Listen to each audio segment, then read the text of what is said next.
निश्चित रूप से छात्रों का भविष्य, जो देश का भविष्य है, उसके भविष्य का बेड़ा गर्क करना चाहते हैं।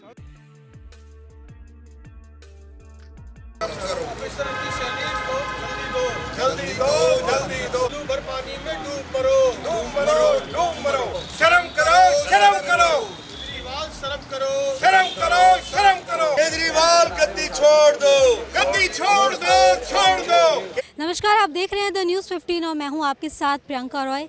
दिल्ली सरकार के अधीन आने वाले 12 कॉलेज के शिक्षकों को कई महीनों से वेतन न मिलने के कारण काफ़ी परेशानियों का सामना करना पड़ रहा है, जिसके कारण वो अपने बच्चों की फीस सहित घरेलू खर्च भी सही से नहीं कर पा रहे हैं। इस वक्त हम दिल्ली के सीएम के आवास के बाहर मौजूद है, जहां पर आप देख सकते हैं कि बीजेपी के तमाम नेता विधायक यहां पर मौजूद हैं और प्रदर्शन करने के लिए पहुंचे हैं। बताया जा रहा है कि जो शिक्षक लोगों को विद्या देते हैं वो खुद जूते पॉलिश करने को मजबूर हैं। आप देख सकते हैं कि किस तरीके से यहाँ पर तमाम विधायक, नेता, राजनेता लोग मौजूद हैं जो लगातार सीएम केजरीवाल का विरोध कर रहे हैं कि आखिर ऐसी क्या वजह है जिसके कारण शिक्षकों को सैलरी टाइम पर नहीं दी जा रही। हालांकि हम आपको बता दें, ये कोई पहली दफ़ा नहीं है जब इस तरह का जो है विषय सामने आया हो। इससे पहले भी कई बार शिक्षकों की सैलरी रोकी गई है। इस पर और क्या यहाँ पर तमाम जो बीजेपी के नेता हैं उनका कहना है, इसके बारे में उन्हीं से जानने की कोशिश करेंगे। तो तब तक के लिए आप बने रहिए न्यूज़ 15 के साथ। क्या कारण है कि सीएम जी के घर के बाहर आप लोग प्रदर्शन करने को मजबूर? ना निश्चित रूप से ये सत्य। आज हमारे कॉलेजेस के स्टाफ को यदि धरने पर बैठना पड़े, जूते पॉलिश करके अपने घर का गुजारा करना पड़े, हम इस सरकार से कहना चाहते हैं। वैसे अब एजुकेशन की मॉडल की बात करते हैं, आज उनको तनख्वाहें नहीं दी जा रही हैं, उनकी सैलरी नहीं दी जा रही है, फिर कॉलेज आज बंद के कगार में पड़े हैं। निश्चित रूप से छात्रों का भविष्य, जो देश का भविष्य है, उसके भविष्य का बेड़ा गर्क करना चाहते हैं। हमारा सीधा कहना है कि केजरीवाल एजुकेशन मॉडल की तो बात करता है, तनख्वाह दे नहीं सकता है। इस सरकार को तुरंत रिजाइन देना चाहिए, ये हमारा मानना है। कहीं ना कहीं ये बातें भी उठ रही है कि जो कॉलेज है उनको केंद्र सरकार के अधीन कर देना चाहिए, कि ऐसा करने से जो समस्याएं हैं जो वो सारी खत्म हो जाएंगी। नहीं तो केजरीवाल जी किस लिए बैठे भाई? ये सरकार चला रहे हैं, इससे पहले भी सरकारें चलती थी, इस प्रकार का क्राइसिस कभी नहीं आया। मेरा मानना है कि तुरंत एक दूसरे पे थोपना, उन पर आरोप लगाना, प्रतिरोप लगाना, फिर आप टीचरों को फिनलैंड भेजने की बात क्यों कर रहे हैं? फिर एजुकेशन मॉडल की बात क्यों करना चाहिए? यदि केंद्र सरकार को ही देना है तो इस सरकार को भंग कर देना चाहिए, ये मेरा मानना है। सौरभ भारद्वाज जी कह रहे हैं कि 30 करोड़ की एफडी पड़ी है, इसके बाद भी जो है पैसे का रोना रो रहे हैं। ना निश्चित रूप से सौरभ भारद्वाज जी के पिताजी ने तो जमा नहीं किया वो पैसा। वो सरकार ने किस प्रकार से विपरीत परिस्थितियों में कॉलेज के अंदर क्राइसिस ना हो, इसलिए ये फंड से जमा किया। यदि हमने जल बोर्ड का इसी प्रकार से हमने एफडी तोड़ दी, और एफडी तोड़ने के बाद जल बोर्ड आज क्राइसिस के एरिया में हो गया, जल बोर्ड पूरी तरह से कर्जे में डूब गया। यदि उस बार एफडी को तोड़ने से समस्या का समाधान नहीं है, सरकार को मन बनाना पड़ेगा, मन बना करके उनकी सैलरी देनी पड़ेगी, और इन प्रोफेसर हो, नॉन टीचिंग स्टाफ हो, इसका सम्मान करना पड़ेगा। जिस देश के अंदर एजुकेशन को देने वाले लोगों यदि जूते पॉलिश करें तो इससे बड़ा दुर्भाग्य क्या हो सकता है, ये मैं कहना चाहता हूँ। अरविंद केजरीवाल ने 5 महीने से teaching staff, non teaching staff की सैलरी नहीं दी है, भत्ते नहीं दिए हैं। बेचारे प्रोफेसर सड़क पर बैठकर जूते साफ करके, जूते पॉलिश करके कुछ पैसा कमा रहे हैं, उसी से उनका घर का गुजारा चल रहा है। ये तो हालत अरविंद केजरीवाल की सरकार ने प्रोफेसर्स की या जो नॉन टीचिंग स्टाफ है उनकी ये हालत बना दी है। अरविंद केजरीवाल 12 कॉलेजेस जो कभी 1993 से लेकर 1998 के बीच में, जब श्री मदन लाल खुराना और डॉक्टर साहिब सिंह वर्मा की सरकार थी, उन्होंने खोले थे। आप कॉलेजेस के सभी टीचिंग स्टाफ और नॉन टीचिंग स्टाफ की सैलरी तुरंत रिलीज़ करें, और जो भी भत्ते हैं वह उनको दें। बच्चों की जो पढ़ाई है उसको नुकसान हो रहा है। तो अरविंद केजरीवाल से हम मांग करने के लिए आए हैं कि वो हमारे साथ भेंट करें और जो भी समस्याएं हैं teaching staff non teaching staff की, उस समस्या का समाधान करें।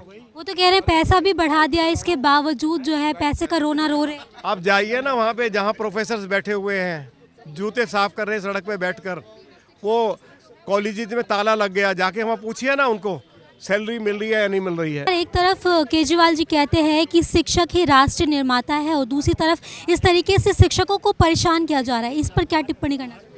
एक झूठे आदमी से और क्या उम्मीद कर सकते हो आप। रात दिन यही बोलते हैं कि शिक्षा के क्षेत्र में हमने कीर्तिमान स्थापित कर दिया, रिजल्ट 0 हो गया, पहले से कम बच्चे पास कर रहे हैं। 12वीं क्लास का प्रयोगशाला नहीं है, मेरे क्षेत्र के स्कूलों में नहीं है। और सबसे आश्चर्यजनक और दुखदाई बात यह है कि अब कॉलेज के शिक्षकों को भी 5 महीने से तनख्वाह नहीं मिला। अरे भैया, फिनलैंड जिन पैसों से आप भेज रहे हो उस पैसे से इनके तनख्वाह दे दो, इनके बच्चे भूखे मर रहे हैं। केजरीवाल जी बहुत ही एक धोखेबाज, गुमराह करने वाले मुख्यमंत्री हैं। झूठ बोल बोल के वो अपना महिमा मंडन कर रहे हैं, लेकिन सच्चाई अब सामने आ रहा है। ये प्रदर्शन सर कब तक जारी रहने वाला है? ये तो चलता रहेगा। हम विपक्ष हैं, हम विपक्ष दिल्ली की जनता का आवाज़ बन के ऐसे ही सड़कों पे संघर्ष करेंगे। हाउस होगा तो हाउस में संघर्ष करेंगे, हाउस के अंदर संघर्ष करेंगे। हमारा संघर्ष जारी रहेगा जब तक केजरीवाल को यहाँ से उखाड़ के फेंकेंगे नहीं, तब तक संघर्ष जारी रहेगा। सर, शिक्षा मॉडल की बात कर रहे हैं और जो मतलब बताया जा रहा है कि प्रोफेसर सड़कों पर जूते पॉलिश कर रहे हैं। हाँ, निश्चित रूप से बहुत दुखदाई है दिल्ली की जनता के लिए, छात्रों के लिए और शिक्षकों और प्रोफेसर्स लेक्चरर्स के लिए भी, कि एक तरफ सरकार ढपोर संघ की तरह बड़ी बड़ी बातें कर रही है, पर रियल स्थिति क्या है कि 5 महीने से इन्हें तनख्वाह नहीं दी गई। जूते पॉलिश करने को विवश हैं वो लोग अपने परिवार को पालने के लिए। ऐसी निकम्मी सरकार को 1 मिनट भी अपने पद पर रहने का हक है क्या? सिर्फ झूठ बयानी करके कब तक ये दिल्ली को और देश को मूर्ख बनाते रहेंगे? ये ज़्यादा लंबा समय चलने वाला विषय नहीं है। बड़ी बड़ी बातें करने वाली ये सरकार डबल स्टैंडर्ड की सरकार है। बार बार उसने ये सिद्ध किया है कि वह अराजक भी हैं और वो गैर जिम्मेदार भी हैं, अपनी जिम्मेदारी नहीं लेते हैं। आप कुछ भी उनसे बात करो, आपको अभी जल भराव की बात करोगे तो कह देंगे एमसीडी जिम्मेदार है, आप प्रदूषण की बात करोगे तो कह देंगे पराली जिम्मेदार है या पड़ोसी राज्य जिम्मेदार है, आप पानी की बात करोगे तो उसका ठिकरा भी केंद्र पर फोड़ देंगे। तो ये बिल्कुल गैर जिम्मेदार सरकार है और गैर जिम्मेदारी इसके हर काम से झलकती है। और अराजकता का भी सवाल यही है, जो सरकार अपने ही एलजी को जोकर कहे, कबीलियाओं का सरदार कहे, ऐसा घटिया मुख्यमंत्री और ऐसा घटिया सरकार दुनिया में हो नहीं सकती। शर्म करो केजरीवाल, चुल्लू भर पानी में डूब मरो। केजरीवाल जी कह रहे हैं जो फंड दिया गया है उसका इस्तेमाल क्यों नहीं किया जाए? कौन सा फंड दिया गया है? जो उनकी अरे सैलरी कहाँ दी है? अभी फंड की बात का एनालिसिस बाद में कर लेना। सैलरी किस हिसाब से रोकी है? ऐसे ही उन्होंने एमसीडी की रोकी। कल जब कोर्ट से फटकार मिली है तब 2000 करोड़ रुपए सैलरी उन्होंने इशू किया है। ये महानिकम्मा झूठा फरेबी आदमी है जिसका कोई दीन ईमान नहीं है। सौरभ भारद्वाज जी कह रहे हैं कि 30 करोड़ की एफडी है, उसका इस्तेमाल क्यों नहीं किया जा रहा है? जानबूझकर आम आदमी पार्टी को बदनाम करने की कोशिश की जा रही है। मैंने एफडी छोड़ करके क्या सैलरी दी जाए, जैसे इन्होंने दिल्ली जल बोर्ड को बर्बाद कर दिया? क्या दिल्ली की जनता इसी दिन के लिए नहीं चुनी थी कि एफडीआं तोड़ तोड़ के सैलरी दें? और आपके निकम्मेपन इतना है कि आप उनको सैलरी ना दें। सर, इसके बाद आप लोगों की क्या रणनीति रहेगी? पहली बात समझ लीजिए, ये बेशरम सरकार के बेशरम बयान हैं। हमारी रणनीति बड़ी साफ है।